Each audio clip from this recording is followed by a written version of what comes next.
ગુજરાત સહિત દેશભરની બેંકના કર્મચારીઓ દ્વારા પોતાની વિવિધ માંગણીઓને લઈને રજૂઆતો કરવામાં આવી છે, તેમ છતાં તેમની માંગણીઓનો સંતોષકારક ઉત્તર ન મળતા આગામી 24 અને 25 માર્ચની રોજ ગુજરાત સહિત દેશભરની પબ્લિક સેક્ટર બેંકના કર્મચારીઓ હડતાલ પર ઉતરશે। એટલે કે 24 અને 25 માર્ચના રોજ બેંક સેવાઓ ઠપ રહેશે। પબ્લિક સેક્ટર બેંક સહિત કેટલીક પ્રાઇવેટ બેંક સેવાઓ પણ બંધ રહેતા 20,000 કરોડ રૂપિયાના ધંધાને અસર થશે। સતત 2 દિવસ સુધી બેંક ટ્રાન્ઝેક્શન બંધ રહેતા અનેક નાના મોટા ધંધાને નુકસાન થઈ શકે છે। ઉલ્લેખનીય છે કે આગામી 22 માર્ચના રોજ ચોથો શનિવાર હોવાથી અનેક બેંક કાર્યરત હોતી નથી તથા 23 માર્ચના રોજ રવિવાર અને ત્યારબાદ 24 અને 25 માર્ચના રોજ હડતાલને કારણે સતત 4 દિવસ બેન્કિંગ સેવા બંધ રહેતા નાના મોટા વેપારીઓ સહિત સામાન્ય લોકોને પણ અસરો થશે।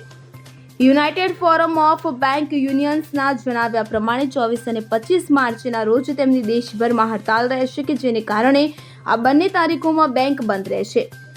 યુએફબીયુએ કહ્યું હતું કે કર્મચારી સંગઠનની મુખ્ય માંગ પર ભારતીય બેંક સંઘ સાથે વાતચીતમાં કોઈ પોઝિટિવ રિઝલ્ટ મળી શક્યું નથી। આઈબીએ સાથે મીટિંગમાં યુએફબીયુના સભ્યોએ બધા કેડેટ્સમાં ભરતી અને 5 ડે વર્ક વીક સહિત અનેક મુદ્દા ઉઠાવ્યા હતા। Bureau report CN24 news. હવે જુઓ દેશ દુનિયાની તમામ ખબરો તમારી આંગળીના ટેરવે। ઉઠાવો મોબાઈલ અને ગૂગલ પ્લે સ્ટોર પરથી ડાઉનલોડ કરો અમારી CN24 ન્યૂઝ મોબાઈલ એપ।